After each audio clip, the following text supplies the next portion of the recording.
Welcome to the Bulwark podcast. I'm Charlie Sykes. It is Thursday, June 9th, 2022, and this date has been circled on our calendars for some time because, of course, the January 6th committee will be holding its first primetime televised hearing. Expectations are, on the one hand, very high because we don't really know how powerful and compelling the case will be. On the other hand, I think that there's a certain realism, maybe fatalism settling in that it might not actually change the political dynamic. There are so many other things going on, including apparently a plot to assassinate a sitting member of the Supreme Court. The President of the United States goes on Jimmy Kimmel's show. I'm checking my notes here. The House of Representatives hears absolutely riveting, compelling testimony on gun safety legislation and then, votes on that. But apparently, the vast majority of Republicans remain completely unmoved. I think only 10 Republicans in the House voted for what I would think of as pretty much a white bread proposal to raise the age limit for buying AR-15s from 18 to 21. So to hash all of this out, we are joined by one of our favorite guests on the podcast, Karen Tumulty, deputy editorial page editor at the Washington Post and columnist covering national politics. Karen, welcome back to the podcast. It is great to be here. Thank you for having me on, Charlie. So where should we start with all of this? Because there's so much going on, and I want to get your thoughts about what you're looking at in the January 6th hearings tonight. But I do feel the need to sort of start with this. I just think of it as an ominous story. We have all of these red flags about the possibility of political violence in our society, and we have a clearly, mentally challenged a young man who was plotting to assassinate a sitting member of the Supreme Court. And I keep thinking of that piece that David Graham wrote for The Atlantic saying, maybe we have just been lucky so far that we have not had a spate of political assassination. So just put this in context. I mean, the fact that with all of the passions rising, Roe versus Wade, gun control, this 20-something guy gets in a car, drives from or traveled, I don't know if he drove, travels from California with guns to kill Brett Kavanaugh. We have had violence against judges in the past, federal judges. One of the earliest stories I covered in San Antonio when I was a cub reporter was the assassination of a federal judge. But it was usually retribution for, a specific ruling that a judge may have made in a specific case, uh, against a mob boss or a drug gang or something like that. This I do think is something very, very different. I'm sure there were threats against Earl Warren after Brown versus Board, but there is now a media ecosystem that amplifies them, that allows disturbed individuals to find community.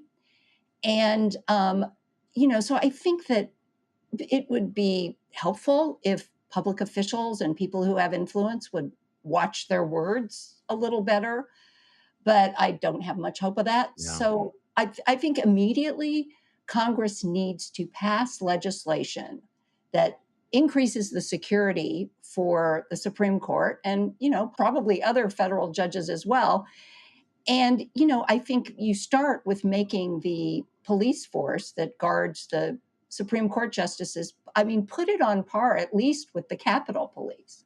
Yeah, which obviously had its own flaws. And we saw just recently this Department of Homeland Security memo that was obtained by Axios that the government is bracing for a potential surge in political violence once the court hands down the Roe versus Wade decision. And this individual, whose name we don't need to mention, but he believed that Kavanaugh was going to overturn Roe, and that he also thought that Kavanaugh would side with Second Amendment decisions that would loosen gun control laws. I mean, boy, talk about strange flexes that you're concerned about loosening gun control laws, so you take a gun to kill somebody. And there were also, though, getting to the level of, disturbance of this individual, there are also reports, and again, we're still early here, but that this was also an individual who had suicidal thoughts and who somehow thought that this violent act would give his life meaning.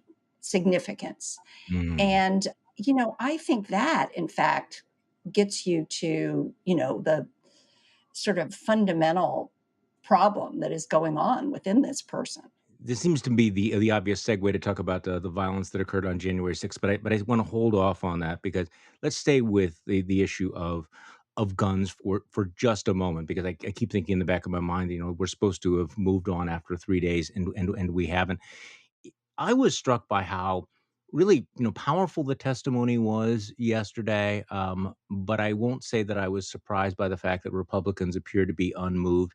But it is interesting. The Democrats broke up their gun package into discrete packages that made it, in theory, made it harder to vote against, like raising the age, and yet the vast majority of Republicans wouldn't vote for anything. I mean, this is just the reality that no matter what happens, no matter how great the horror is, that they will not budge from those preordained talking points.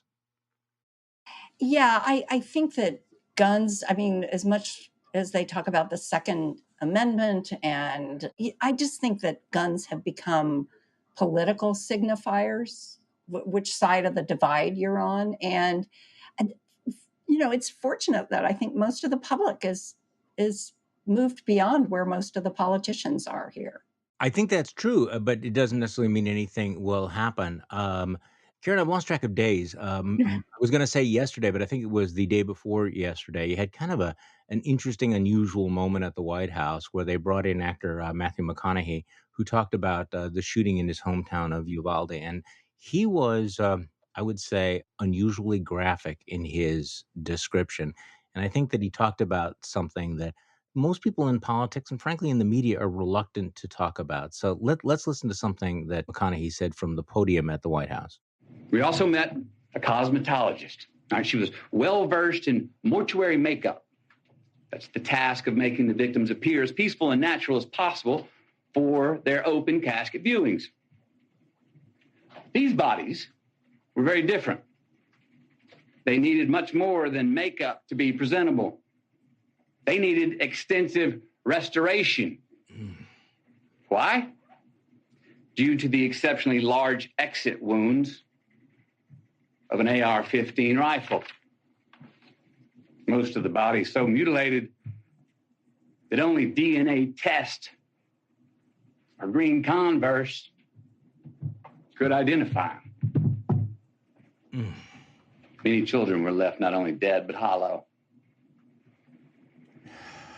So yes, counselors are going to be needed in Uvalde for a long time.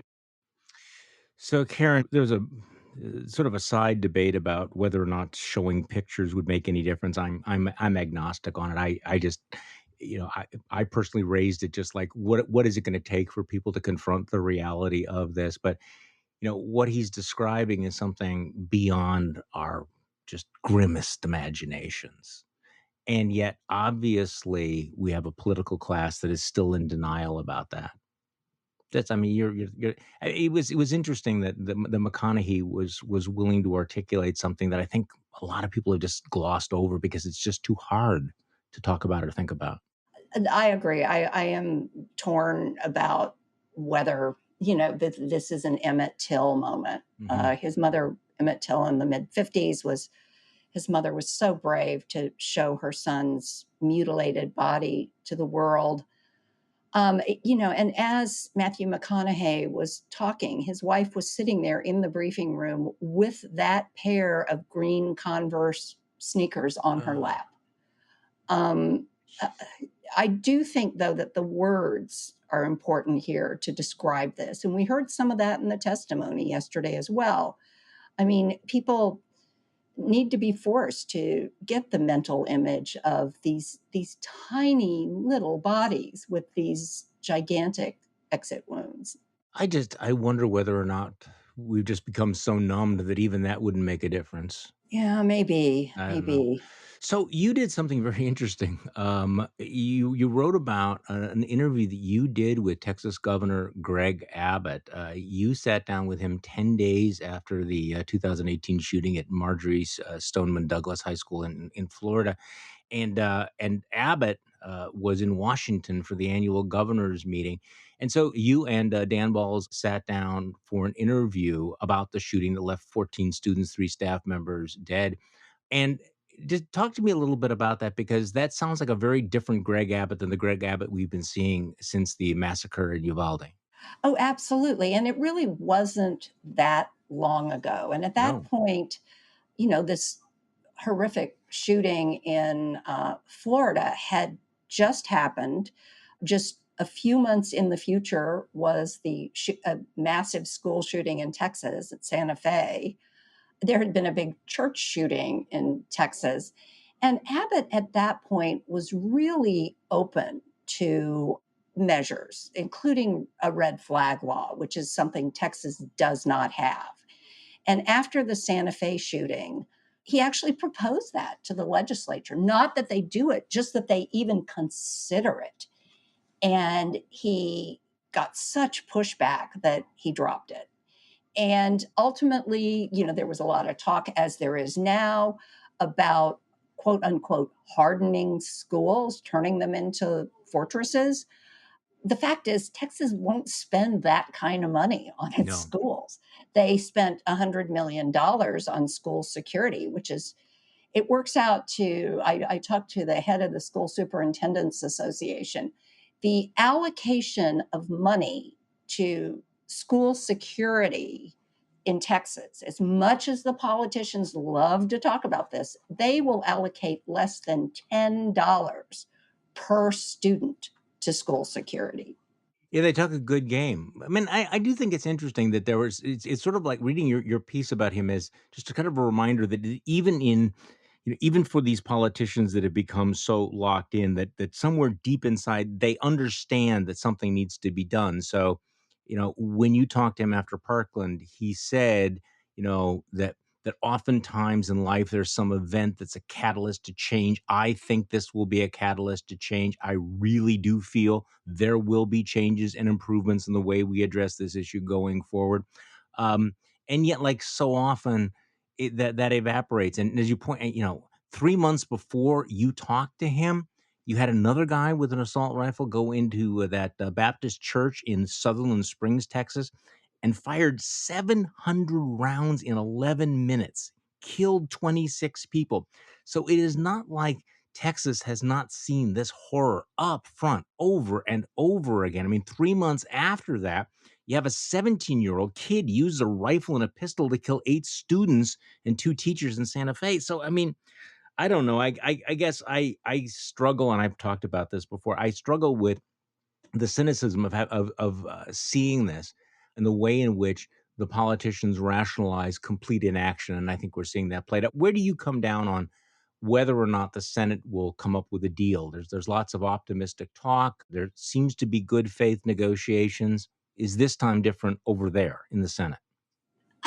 I actually am a little bit optimistic that there might be some marginal kind of things passed.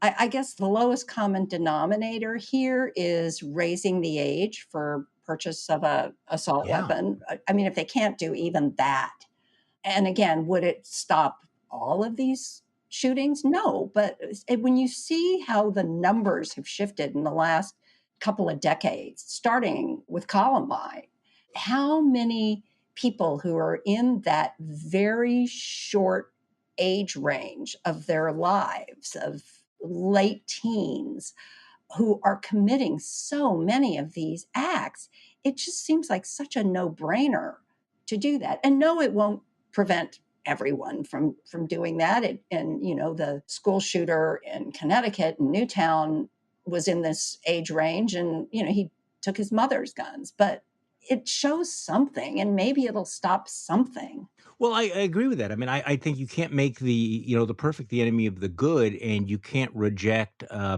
you can't reject remedies because they are not complete solutions. I mean, that's a fallacy. It's a and you see this over and over again, that if you could reduce it by 10%, go for it. Do that. Okay. You may not be able to have changed the rest of it, but at least do that. So, Karen, in the middle of all of this, you have the president of the United States sitting down with Jimmy Kimmel for an interview. What was the thinking behind having the president, who doesn't give that many interviews, sit down with Jimmy Kimmel. I mean, I'm not complaining about it. It was obviously interesting. It was like, okay, so let's make people forget that he's really, really old and not very cool, or what? I mean, what was that about? Well, he's trying to go to his audience where Yeah. it is. Yeah. And I think that the first president we really saw do that aggressively was Barack Obama. Very, very often would go around the sort of traditional. I mean, I hate to say it, as much as we'd love to sit down with him here at the Washington Post or the New York Times or even a network news show, he's not going to reach the same audience. And I think he should sit down everywhere he can and talk. Well, let's play a little soundbite because he's complaining about the media. He's asked, he's talking about his inability or maybe his failure to get the message across. And of course, there have been multiple reports that he is increasingly frustrated about that. So this is part of the exchange that the president of the United States had with Jimmy Kimmel last night. No question about it. So there's a lot of major things we've done. But what we haven't done is we haven't been able to communicate it in a way that is, let me say another way. Well, see, that's kind of perfect. Yeah, we haven't been able to communicate it. But look how the press has changed. Mm-hmm. Look how the press has changed. It has changed. Oh, listen, I get it. I know you overstand it. Yeah. You don't just understand it, you overstand it. But here's the deal. One of the things is that it's very difficult now to have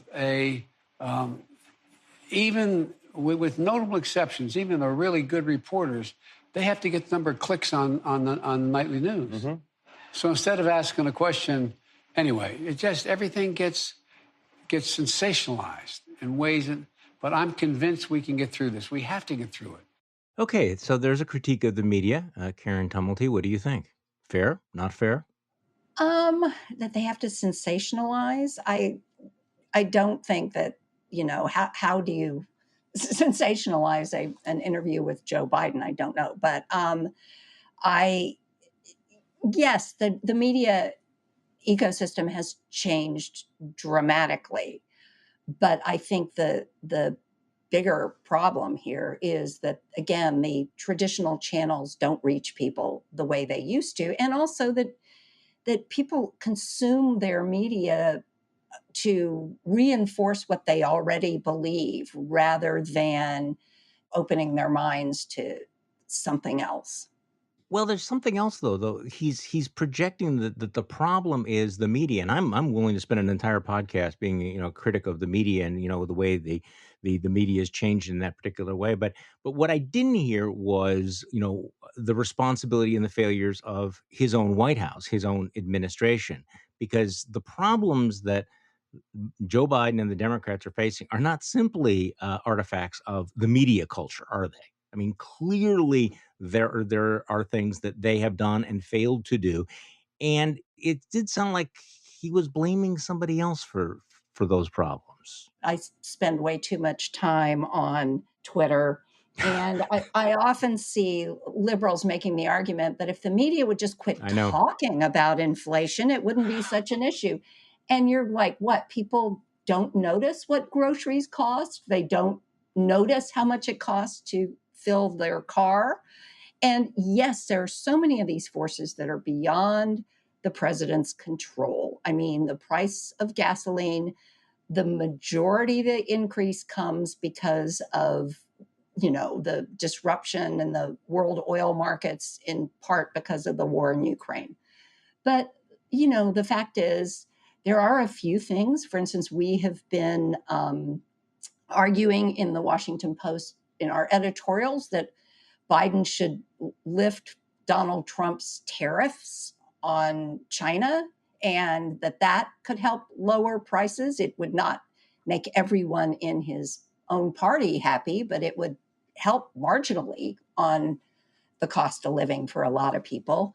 I mean, there are things that they can do that they haven't done.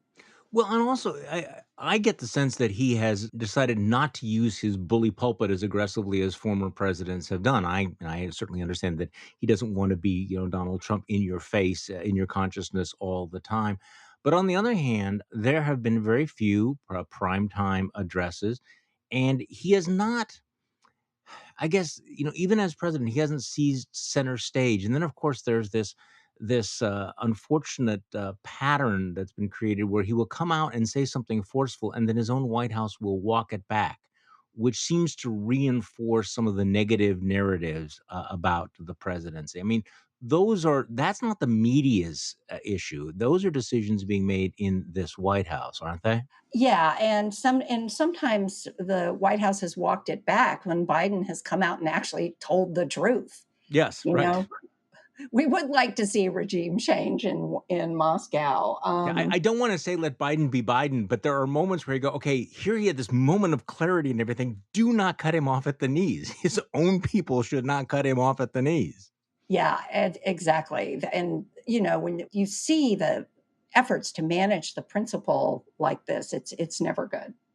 Okay, so thoughts about this Tuesday's elections, particularly in California, where you had the more conservative candidate for mayor leading the ballot in Los Angeles, and then you had the absolute thumping of the uber progressive DA in San Francisco. So, what is the relevance of this to the national Democratic messaging problem? Because it certainly seemed to be a stark message to Democrats that, at least in part, obviously, it's about inflation stupid, but it's also about crime stupid. And when you have even the liberal voters of San Francisco saying, yeah, we're liberal, but we're not that liberal, that sends a message, doesn't it? Yeah, and I think the DA being recalled follows a few months ago the recall of several school board members as well. Parents in the school system were just angry over, I don't know if you want to call it wokeness, but I think that the message here to Democrats is that voters, including voters who are part of their base, are upset over basic quality of life issues, not just prices, but crime, the impact of massive amounts of homelessness. And I don't know what the Democrats can do about this between now and this fall, given the makeup of their most vocal base. But I think this is something that is going to definitely come back and bite them in Yeah. November, unless they pivot.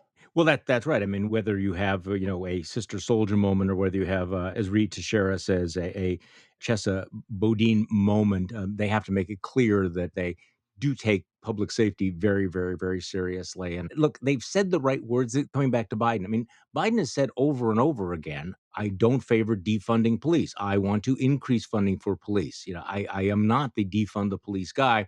Um, but sometimes you need to say it over and over again. Saying something 10 times is not sufficient. And a reminder of that. Okay, so Karen, big night tonight in Yeah. Washington, D.C. Big night. January 6th committee rolling out the first of its nationally televised hearings. I want to get your take, what you are looking for, what you expect, and let's do that right after this. Look, you don't need me to tell you that inflation is really bad. I mean, from cringing at the pump to getting an eye-popping check at your favorite restaurant, inflation is hitting all of us where it hurts, and it really hurts. That's why I started using Upside. Upside is an incredible app for anyone who buys gas, groceries, or dines out. Because with every purchase, I'm earning cash back thanks to Upside. Look, this is not too good to be true. It actually works the way they say it does. So to get started, just download the free Upside app in the App Store or Google Play. Use my promo code BULWARK and get $5 or more cash back on your first purchase of $10 or more. And next, claim an offer for whatever you're buying on Upside. Check in at the business, pay as usual with a credit or debit card, and get paid. In comparison to credit card rewards or loyalty programs, you can earn 3 times more cash back with Upside. You can cash out anytime to your bank account, PayPal, or an e-gift card for Amazon and other brands. Upside users are earning more than $1 million every week. That's probably why they have a 4.8 star rating on the App Store. So again, This is what you can do. Download the free Upside app and use promo code Bulwark to get $5 or more cash back on your first purchase of $10 or more. That's $5 or more cash back on your very first purchase of $10 or more using promo code Bulwark. Okay, we are back with Karen Tumulty of the Washington Post. Karen, I'm struck by reading a lot of the media accounts of what to expect tonight, and realizing that nobody is really totally sure what's being done, which is kind of remarkable when you consider how high profile all of this is, how many reporters are on this story, how many people are involved, and yet there does seem to be the possibility that we might be surprised. What do you think? What are you expecting from tonight? Well, I think it is, first of all, kind of high risk to be doing this in prime time. I mean, they better deliver the goods here. Yeah. But I think too many people are focusing on the wrong things. Do I think this is going to change the dynamic in these midterm elections? No. Do I think Donald Trump's most ardent supporters are going to suddenly say, oh, now I get it? No. And, it's coming at the same time, coincidentally, as the anniversary of the Watergate break-in. And so I've been thinking about Watergate a lot. And if you think about what the real impact of those hearings and of that Congress's role, yes, Richard Nixon had to leave office. But the fact is, the real lasting impact of it was people realizing that there had to be some constraints put on executive power. And there were a lot of legislative reforms that were made in the wake of Watergate that did that. The second thing, though, is that a real cynicism set in with the American public about government and about politics and about politicians. And I think there's a possibility of that as well. Yeah, I am struck by I've been thinking a lot about the Watergate hearings as well, and I'm struck by the fact that this is not then. That this will not be the way it was back in the 1970s when we had three networks and we had a shared media culture, and Americans watched that, and opinions were changed by all of that. And unfortunately, the people who most need to watch these hearings tonight will not watch them. Fox News is not carrying them, and of course, we're going to get a counter narrative that will dominate in the alternative reality silos of many of the people that follow the president. So I do think the contrasts are going to be very, very dramatic. So you say it's high risk and they need to deliver. What do they need to deliver? What is it that they need to do? I think that the people who are watching are going to have to see something they didn't see before, whether it's in the testimony of the people they are bringing forward or whether it's in the images that people see. And, of course, the behavior of Donald Trump and top officials in the White House is going to be front and center. But I think they would do a better service to the country if they also make it clear that they are looking forward. The fact that Congress has not done anything to fix the Electoral Count Act in a year and a half since this happened it's appalling. It is. It's not just appalling. It is such egregious political malpractice. It is so obvious. And that seems to be within reach to fix that act. And yet they have spent all of their time talking about other things that are not going to happen. And so can you explain why?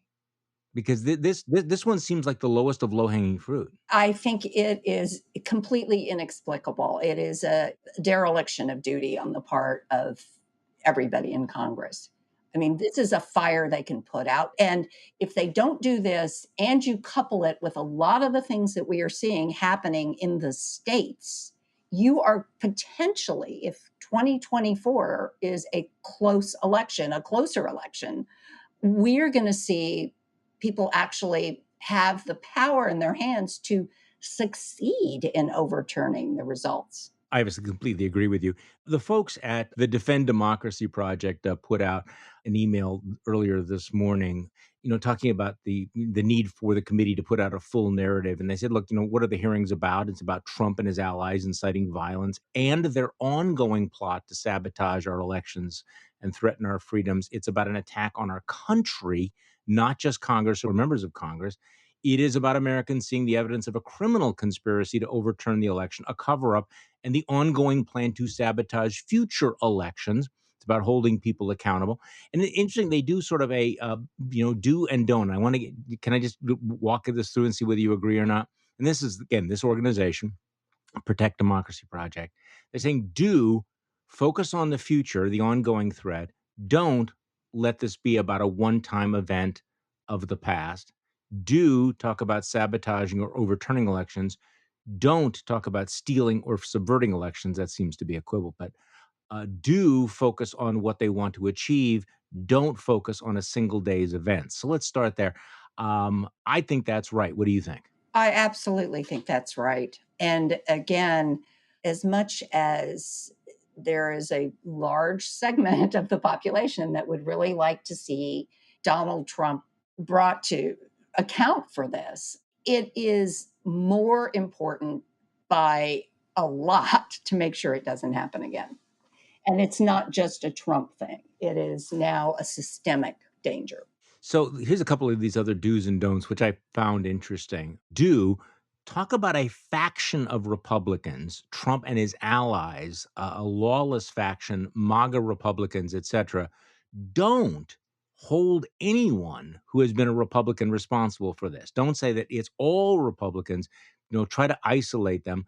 Also, do call January 6th an attack on our country or an attack on America or on Americans. Call it an insurrection. Don't call it a riot or a protest. Don't make it about Congress or the Capitol.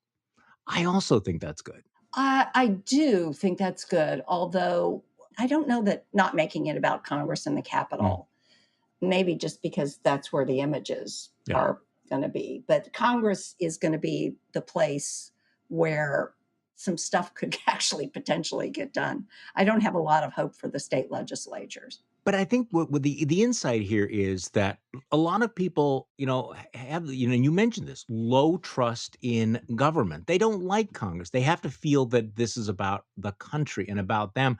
And I don't know, I just a few minutes ago was looking at this new Pew study out, showing public trust in government.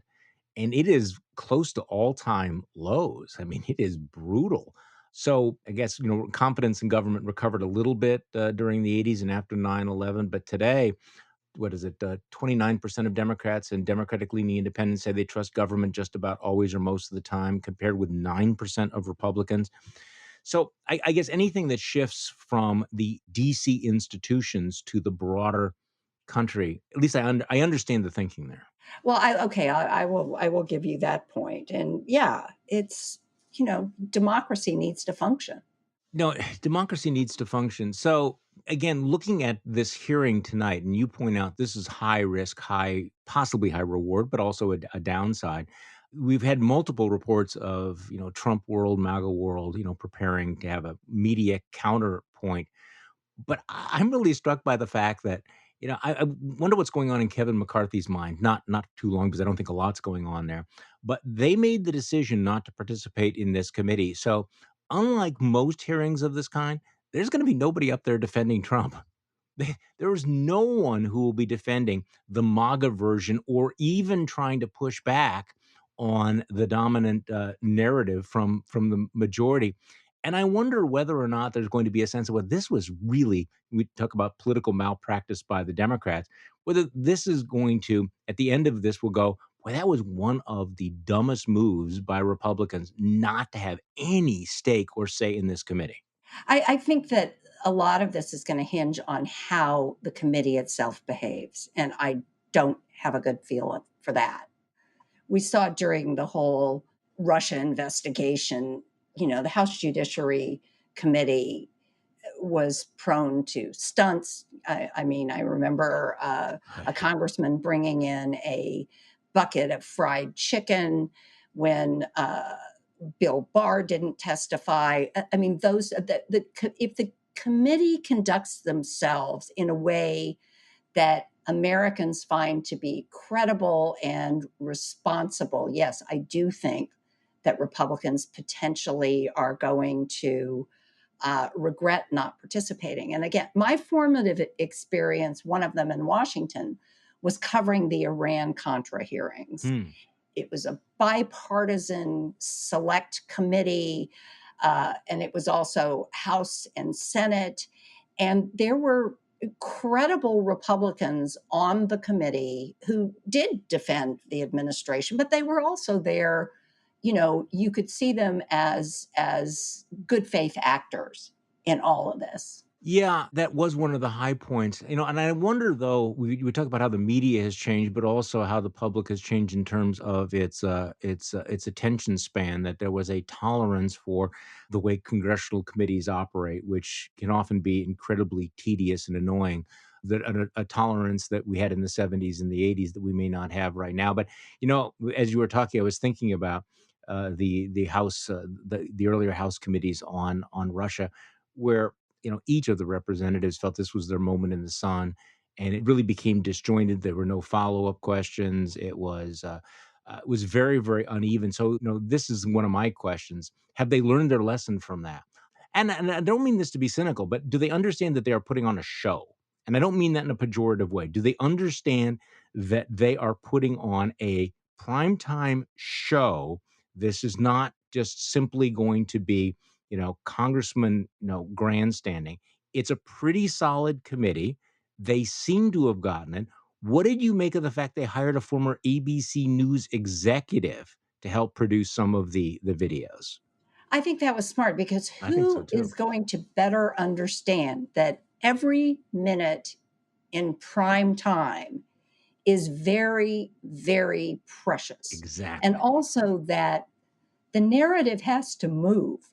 Right. It has to sort of take viewers by the hand and go vivid, in a progression, which is exactly what didn't happen in a lot of these earlier hearings, because like you said, it was each member's moment in the sun.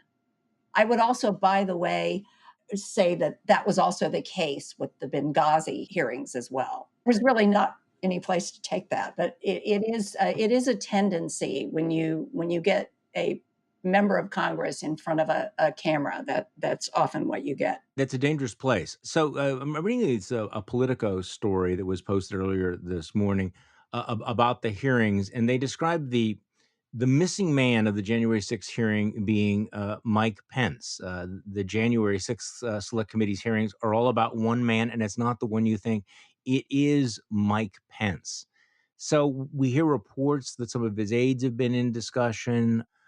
Give me your thoughts about Mike Pence. My colleague Jonathan Last has a piece in The Atlantic that says that Democrats should treat Mike Pence as an American hero, because if it wasn't for Mike Pence, you wouldn't be having these hearings. You might not even have a republic. So, your thoughts about Mike Pence and the role that he played on January 6th. I agree. As he refused to do the thing that his boss wanted him to do, and he made his refusal very public. He made his reasons for refusing very public, and I do think that the country owes Mike Pence a very, very deep debt for that act. Now we are discovering too, from reports at least, that his staff and he were very well aware that there was potential physical danger to him from all this. It wasn't just political danger. They actually went to the Secret Service and talked to them about this. So yes, I do think that there were some acts that day of great importance to the country. I think Congress reconvening and doing its job, and we should be grateful for those. Well, we should be grateful, because the more you think about it, the more surprising and extraordinary it is, because he spent 4 years being this, complete sycophantic toady. And yet when it came to this moment, he not only showed some independence, but showed the kind of courage that so many other Republicans failed to do over and over and over again. And I do think that it is worth spending time thinking about, well, what if he had gone along with Trump's demands? I mean, at the time, do you remember what you thought at the time when you first heard that, there were people who thought that he could just simply refuse to count the votes? I personally thought that's just crazy. That's just nuts. That's just fringe stuff. Now we realize that it was very serious. It was very serious coming from MAGA world. The pressure on him Yeah. was immense. And the pressure that was on him was just so intense. Yeah. So I'm going to be very interested in this. So what do you make of the stories that Jared Kushner had washed his hands of the Trump administration, that he had just had enough, and that shortly after the election, he and Ivanka decided they were just going to, not be part of this anymore and move down to Miami? But this is going to be in a new book. I guess because I am cynical, as you know, I'm thinking I have read so many of these Jared Ivanka spin stories like, don't blame us. We weren't there. We didn't have any fingerprints on it. So I guess I have a little bit of skepticism about Jared's attempt to sort of, retrospectively whitewash himself. What do you think? Yeah, there's definitely some efforts at reputation laundering going on here. Yeah. But I also think that this is all going to be in a book that Peter Baker and his wife Susan Glass are writing or just finishing, and that will be published this fall.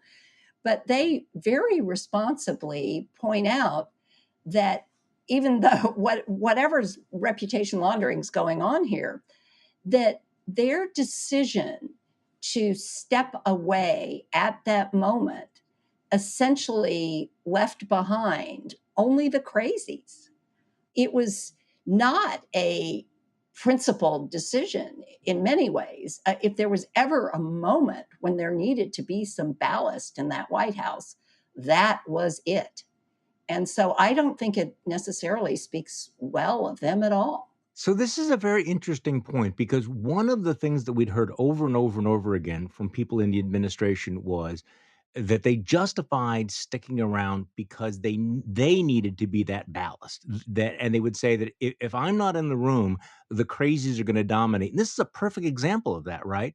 That the grown-ups who decided I'm backing out of this, I'm not going to be part of this. What do? They created this vacuum for Mark Meadows and Rudy Giuliani and Sidney Powell and Lynn, and all the crazies who came in, and we see the consequence of all of that. And of course, the evidence that makes you a little skeptical of all of it is, we have all seen the videos of this backstage when Trump went out and spoke at that rally that day.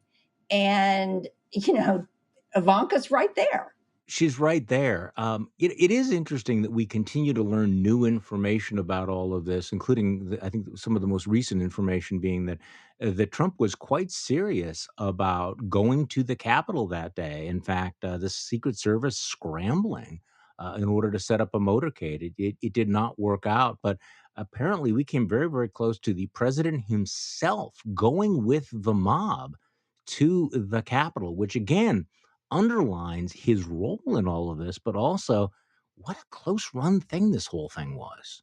Yeah, that was, and again, this was reporting by my Washington Post colleagues. And it's so many times what we're learning now is how close we came to things that would have been even worse. Yes, and yet, and I'm guessing that the vast majority of elected Republicans would roll their eyes or shake their heads about what we're talking about, because they understand how horrific it is. And yet, Donald Trump continues to be the dominant figure in the Republican Party. So what do you make about the speculation that Donald Trump might announce that he's running in 2024, that he might announce that next month? Do you think he's going to? Yeah, I absolutely do. Or whenever. I mean, he has absolutely no reason to take himself out of the running, because the minute he does, he becomes irrelevant. Absolutely. And he understands that.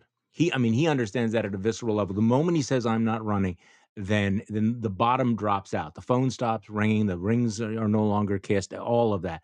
People don't troop down to Mar-a-Lago. So in order to stay relevant, he needs to at least keep the speculation going. But is there a downside to making it formal, to say in the middle of the midterm campaign, to say, I am running for president. This is a real thing. I guess I could argue it either way. But by saying it, he would freeze just about anyone else who's positioning themselves to run, with the possible exception of DeSantis. I mean, and when I say anyone else, I'm not talking about the Chris Christies of the world who are playing to a different part of the Republican Party. But if he says he's running, can somebody like Ted Cruz really be doing anything overt to put himself into position, or even, nailing down fundraisers and stuff like that? Well, the people that I would be watching the most closely would be DeSantis and Mike Pence. Mike Pence seems to have decided he's just going to go for it. I don't see it happening, but he clearly understands this dynamic. I guess I am mildly surprised that DeSantis has not yet blinked, but I also understand that he's running for re-election, and maybe it's premature. Maybe he's just simply waiting around to see whether Trump will run. But if Trump does get in, I think it's an indication that he's kind of looking over his shoulder at DeSantis and thinking, I need to stamp this out right now. I need to freeze the field right now. I cannot let this thing, grow past the midterm elections. So I think in some ways it would be an indication that he's getting a little bit antsy. Yeah. And then, of course, the rooster and the sunrise, when the midterm elections, if they go as well for Republicans as it appears they are going to, Trump will guaranteed step in and take credit. I totally agree with that. And of course, we've seen this pattern over and over again, that people will always misread or overread the result of the midterm elections. And it's just inevitable. I mean, people thought after, I'm going to get a little bit nerdy here. People thought after the, huge Republican gains in 1938 that Franklin Roosevelt was absolute toast. Of course, he was reelected next year. We all remember Barack Obama, the absolute shellacking that Democrats took in 2010, and Republicans were absolutely certain this meant that Barack Obama was going to be swept out of office. And of course, he was reelected. And we've seen this again and again. In 1994. I was going to mention, same thing. In 96, yes. And even though that pattern has happened, now there are some counter arguments to this. I mean, the Democratic gains in 2006 did indicate what was going to happen in 2008, but it certainly does not make it inevitable. But Trump and the Republicans will think that it does. I mean, the triumphalism will be intense. That's a nice way of putting it. So I think you're absolutely right about that. Karen Tumulty, thank you so much for coming back on the podcast. I appreciated it. Well, thank you so much for inviting me on, and I look forward to talking to you again. And we will. And thank you all for listening to today's Bulwark podcast. I'm Charlie Sykes. We will be back tomorrow, and we're going to do a special all-star Bulwark hot takes on the first televised hearing by the January 6th committee. So put that on your calendar. Thanks.